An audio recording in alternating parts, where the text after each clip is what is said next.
So my name is Risa Carlson, and I'm on the board of the Baltimore Classical Guitar Society. And I'm here with renowned flutist Marina Piccinini to talk about the upcoming, highly anticipated Baltimore International Guitar Competition, which we're so excited will happen in September of this year. Marina, you have been called the Heifetz of the flute, and you've performed all over the world. You teach at Peabody Conservatory, but you live in Vienna, yes? And Yes. so you have a very international life, and you're performing constantly. And I guess, as a flutist, I'm curious, what made you decide to become a judge in our final round of this guitar competition? Well, it's very simple. I mean, I am a friend and a fan, both musically and personally, of Manuel Barrueco. We obviously are colleagues at the Peabody Institute and have known each other. And I admire not only his musicality, his performing side, but also the aspect of him as a mentor, as a professor, and not just a professor, but really a mentor. And also with Asgerdur, they're both they have a very unique way, I think, of approaching the whole concept of mentoring people with their work at the Baltimore Guitar Society, the way I've seen them interact with students.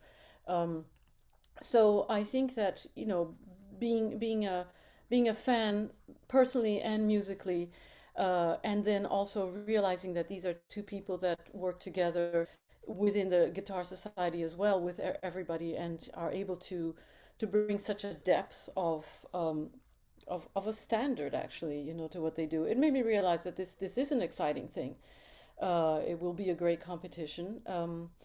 And the fact that they asked me as well was interesting, because obviously it's a guitar competition and I'm not a guitarist. And the other judges, so many of them also are of non-guitarists, and that makes opens up the whole scope. It actually signals, I think, to everybody that this is a competition about musicianship and not about instrumentalism, and that I find very interesting. Yes, certainly.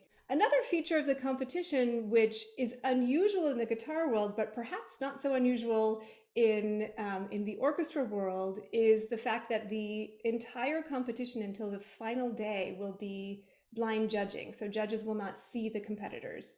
And I'm curious, you probably have much more experience with blind auditions and blind judging, and probably prepare students for this all the time.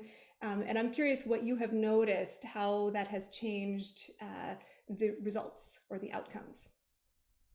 There's positive and there's negative to it. There's the pros and the cons. You zero in much more on the what you're hearing. You're not distracted by mannerisms or swayed by mannerisms, which sometimes people are either negative or positive. Somebody moves a lot. Sometimes some people find that exciting, where other people find it distracting. And so the way people judge can be based a lot on the visual aspect rather than on what they're hearing.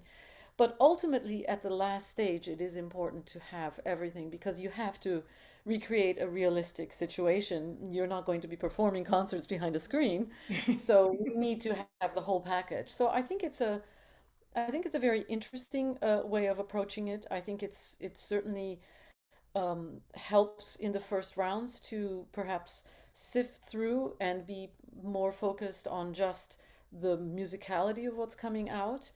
And it will be probably a surprise as well when the screen goes away. What happens? What we're faced with. Will this match my expectations, or will it be something completely different than I had imagined? It's so unusual for a guitar competition to have anything behind a screen, any of the judging. So it's pretty fantastic, I think, and it will be Well, interesting yeah, to and watch. I think it's great, and I think that, all of these things, the fact that there seems to be so much thoughtfulness going into making this as fair as possible. And that means, of course, the going behind the screen at the beginning. It also is part of the inclusivity of other instruments that are instrumentalists, or musicians that are not guitarists, because and I know the guitar world fairly well. it's a very insular kind of It can be. life. You know, guitarists tend to stick together. They know all about all the techniques from each other. They have their own kind of repertoire as well.